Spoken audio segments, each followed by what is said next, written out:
What are the types of noise for sleep? White, pink, and grey. In this video, I'm going to talk about how these different noises differ in regards to frequencies and also provide some additional tips when playing these noises for sleep.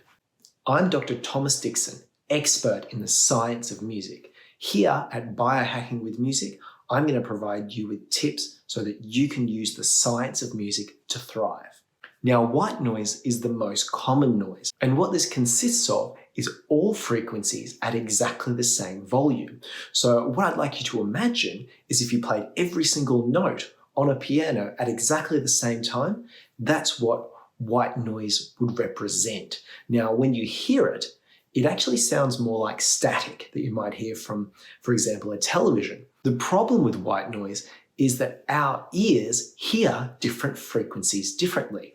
So even though white noise is very flat, our ears hear the higher frequencies as proportionately louder.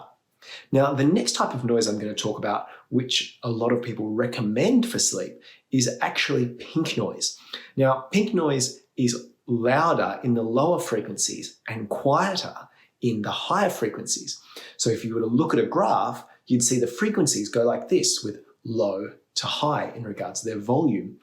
And what this means is that you hear the frequencies a little bit more balanced because our ears naturally hear higher frequencies as louder. So to our ears, it actually sounds more flat, whereas white noise has every frequency at the same volume. Now, the final type of noise I'm going to talk about is theoretical grey noise. Now, grey noise, in theory, it would be different to every single listener, but the intent of grey noise is to match the human ear. So what you see is that the lower frequencies are louder, but then the middle to high frequencies are a little bit lower, and then the extremely high frequencies are a little bit louder too. So if you were to look at a graph, it might look like this.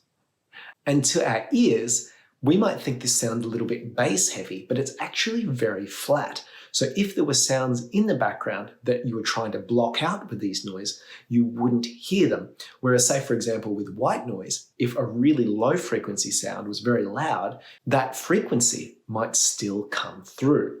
Now, the final thing you need to consider is the audio quality of the files and also what you're playing the files through. So if you have a really low quality white noise, pink noise, or grey noise, the problem is that all those frequencies might not be there because the audio file has been degraded. The other problem can be the headphones you're using. Now, it's very common for modern headphones to have bass boosting features.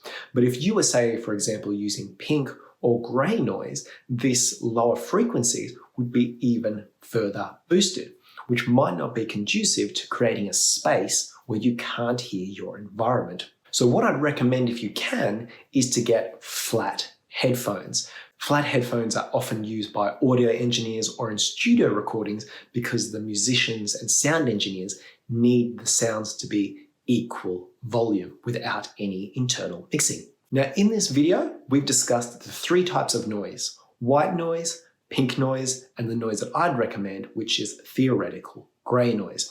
Now, you can access these through YouTube, I imagine on Spotify, or you can purchase them from websites online. Additionally, in this video, we discussed some of the other complications to the sound, such as the audio quality, which you should always aim to get the highest quality you can, and also the speakers at which you play the sounds through.